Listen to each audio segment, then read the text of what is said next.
predictions for the year 2025 from people in 1925? Way back in 1925, an article appeared in the Roanoke Times about a Spanish oak tree in Accomack, Virginia, that recently had fallen prey to disease and decay. But because the tree was one of only 2 cork oaks in the entire country, a tree surgeon was assigned to clean up the damage, and before long, the historic tree was looking so good that the article surmised it just might hang around for the next 100 years. Standing tall till 2025. And if we pop over to the address on Google Maps, then we can see that they were right. Holy shit! Assuming, of course, that nothing happens to the tree in the next few weeks. Today, we're going to take a look at the year 2025 as predicted by old newspapers and magazines and books. Some of these predictions will be very simple and some will be a little more complicated. So let's keep things moving and discuss the financial matriarchy that will soon be upon us.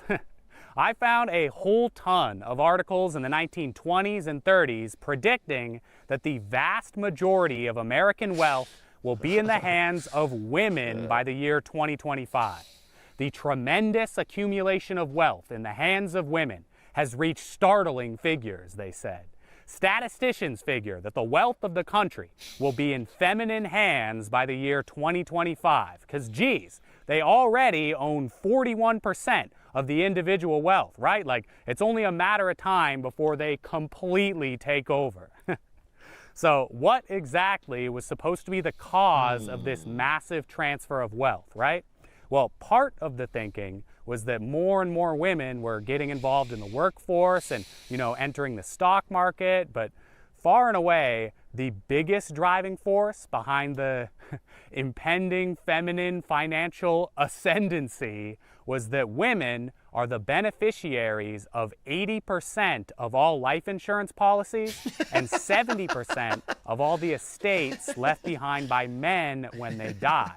So the idea was that over time, this effect would just kind of snowball and more money would be left to women. And eventually in 2025, women... Okay, so you guys know the estate tax, when your estate gets taxed upon your death to slow down massive inherited wealth. And then they sort of rebranded it to the death tax to try and get it chopped down to get average people to support rich people not having to pay taxes. And that's why the estate tax has been fucking crushed and is way smaller than it was. What if we do a marketing campaign where we say not having an estate tax helps women, so that everybody wants to have an estate tax to stop women from getting money?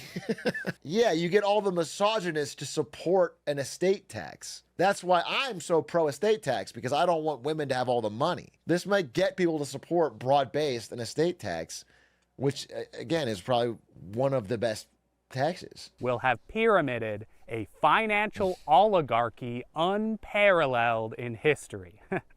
This one article from a newspaper in Atlanta even went so far as to suggest that with no money left over, men would have to return to the old bartering method of commerce, trading cows and empty gin bottles in place of legal tender.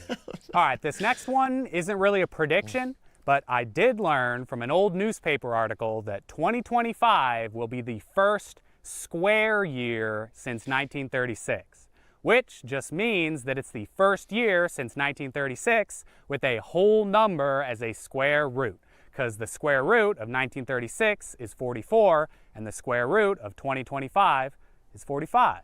Kind of cool, right? Before 1936, the last square year was 1849, which is kind of interesting to think about, because obviously right now there's nobody alive who lived in both 1849 and 1936. So as of the upload of this video, there is no one on Earth who lived through 2 square years. But there's a lot of people still around from 1936 who will live to see 2025. So this will be the first time in decades that we will again have some 2-time square year veterans. Like not even Joe Biden. But we could have had more if a couple of scientists from 1925 had been correct in their prediction that the average lifespan would be 150 years by 2025. And of course, technology too is expected by some to accelerate way beyond what we have today. Like here is a science fiction story from 1922 that envisions a world of personal flying machines and moving sidewalk chairs. And here we got a sketch of the 2025 New York skyline that I found in a newspaper from 1925. Okay. Those are personal airplanes flying around up there, projected to replace the automobile. We don't have flying cars. And on the other side of the country, here's Los Angeles in 2025.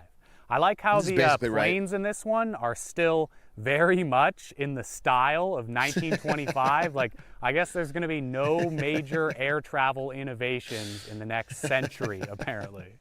And one last little tidbit before we move on from technology. Here is a funny exchange that I found in a couple of old articles.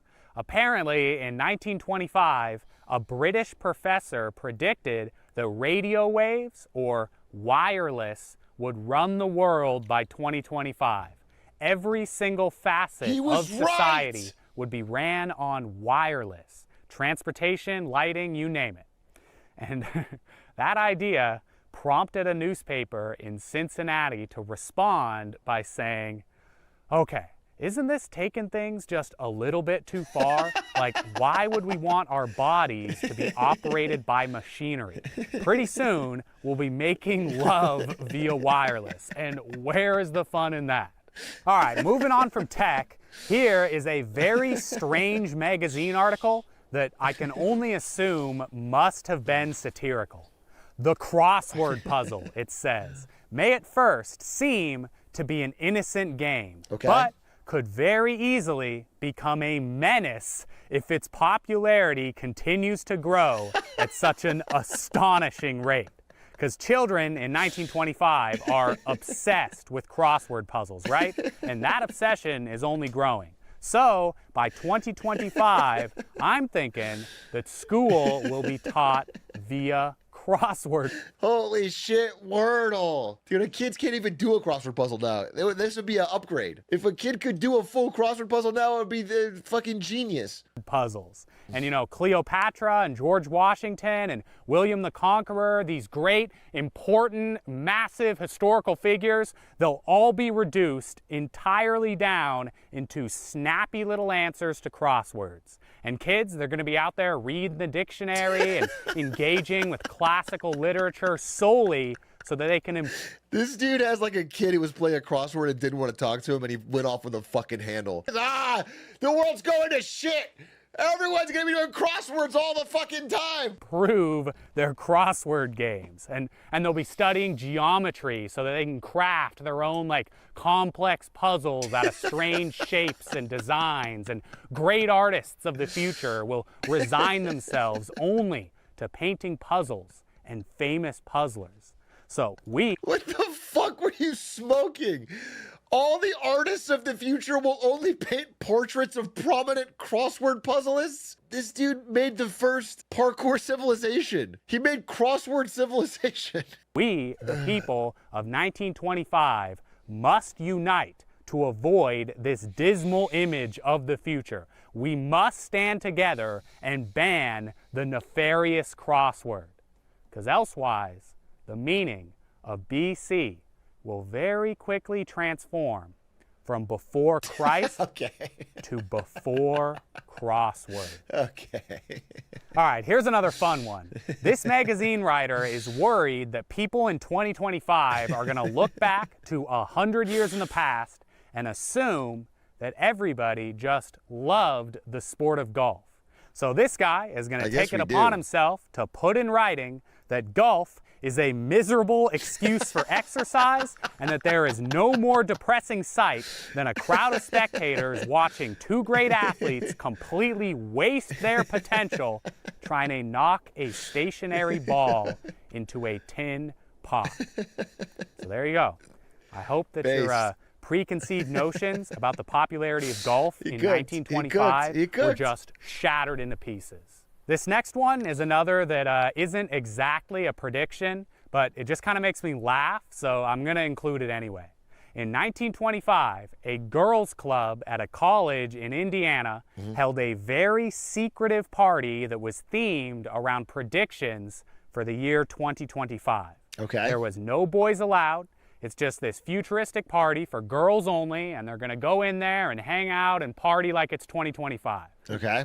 And I like this one because imagine if those girls were just right on the money. Like 100 years ago, these college students just perfectly predicted 2025, and they're in there like hanging out in the school gym, and they're pretending to take selfies on imaginary cell phones, and they're drinking iced coffee, and they're like they're complimenting each other's drip, and they're talking about how their party is living rent-free in the heads of all the boys, and they just like completely nailed every single prediction.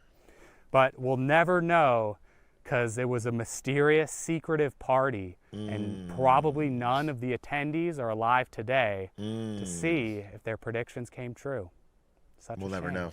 Moving along, in 1950, the United States government bought 210 million eggs from American farmers in order to keep the price of eggs kind of stabilized, and then they stowed the eggs away underground to keep them cool, which prompted this journalist from Michigan to wonder how that whole event was going to shake out in the history books. You know, is little Priscilla in 2025 going to be asking why folks in Grandpa's time used to bury all their gold at Fort Knox and keep all their eggs in caves? We still have gold we at got Fort a Knox. journalist in 1946 remarking on the huge amount of books that have recently been published about Franklin Roosevelt.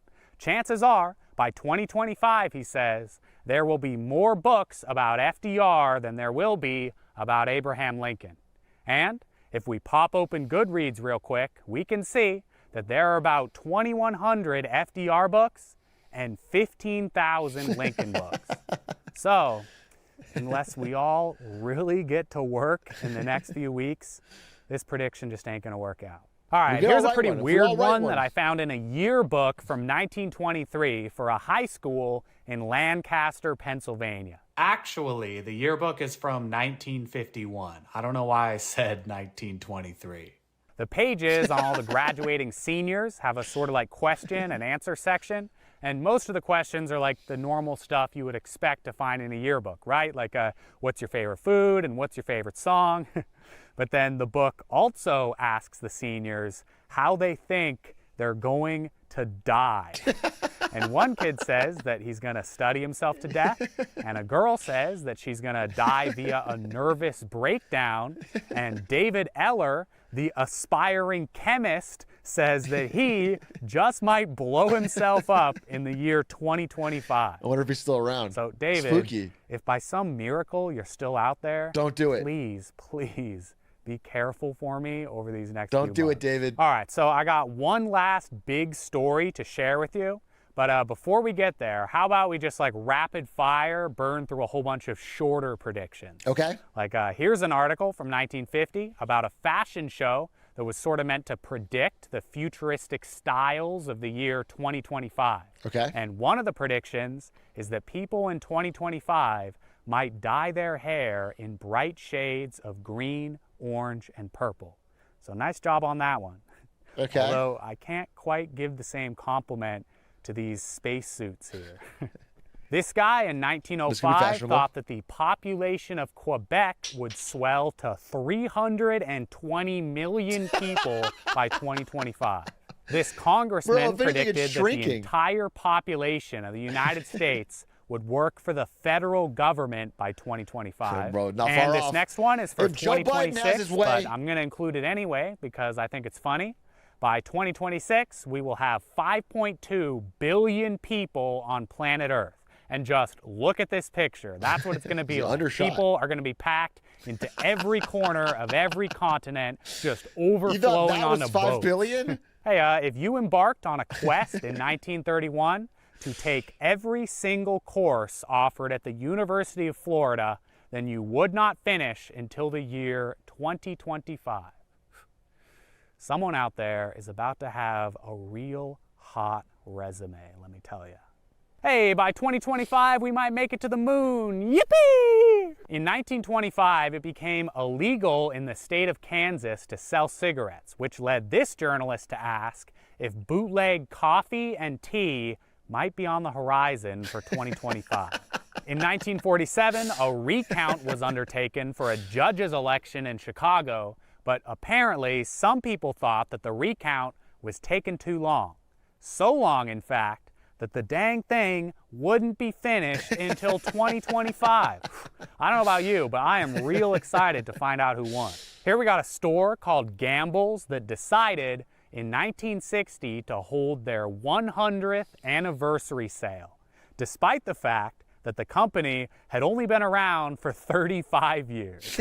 But hey, according to them, the store might not even be around by 2025, so why not just hold the sale They just did it right early? now instead? And I think that was a good idea, because as far as I can tell, Gamble's This is my does 100th not anniversary exist anymore. stream. This magazine writer predicts that history will smile very kindly upon Leon Trotsky, despite the fact that he is so heavily maligned in 2025. And this journalist says that because people in 1925 celebrate the old days of pirates and smugglers, people in 2025 just might craft romantic stories out of the current era of gangsters and bootleggers. That's some pretty good cultural analysis there. Yeah. But all right, I think it's just about guess so. time we wrap this up and touch on our final story. A real good one, I think. In We should still 1925, do a pirates journalist and- from Toronto wrote this whole big story about how silly it is that young people are looked upon with such disdain by the older generations. He says that the older crowd is constantly accusing the youth of seeking stimulation and excitement, despite the iPad fact kids. that old people have been saying that exact same thing basically forever. Like, the journalist says that any senior citizen should be able to remember the days of their own youth when their own generation was undoubtedly criticized for being lazy and airheaded and thoughtless and pleasure seekers with no ability to understand money and the economy. You know, like, every single generation inevitably gets old and starts levying the exact same accusations against the contemporary youth that they heard themselves. And so it's just completely ridiculous to argue that any crop of young people is somehow objectively worse than all that came before them. But as the journalist sadly recognizes, this is an uphill fight. It's simply impossible to reason with those who say that the young people of today are the worst ever. It's totally unproductive to even try to change their minds, right? Like, the journalist here is very solemnly Well, we can wondering definitely agree they if can there's get even worse. a point to writing this article. But despite their They can pessimism, get worse. the journalist does find solace in one possible scenario. Perhaps a century after its publication, someone might find this article by pure happenstance and quote it to the dismay of the complaining old folks of the year 2025. That bro called his So shot. maybe these lines Bro won't called be his quite shot. so futile after all. Thank you for watching. Cinema. I'll see you next time. I like that video. The video did exactly what it promised. I got everything I wanted out of it. Who is that? Dime Store Adventures? Check them out.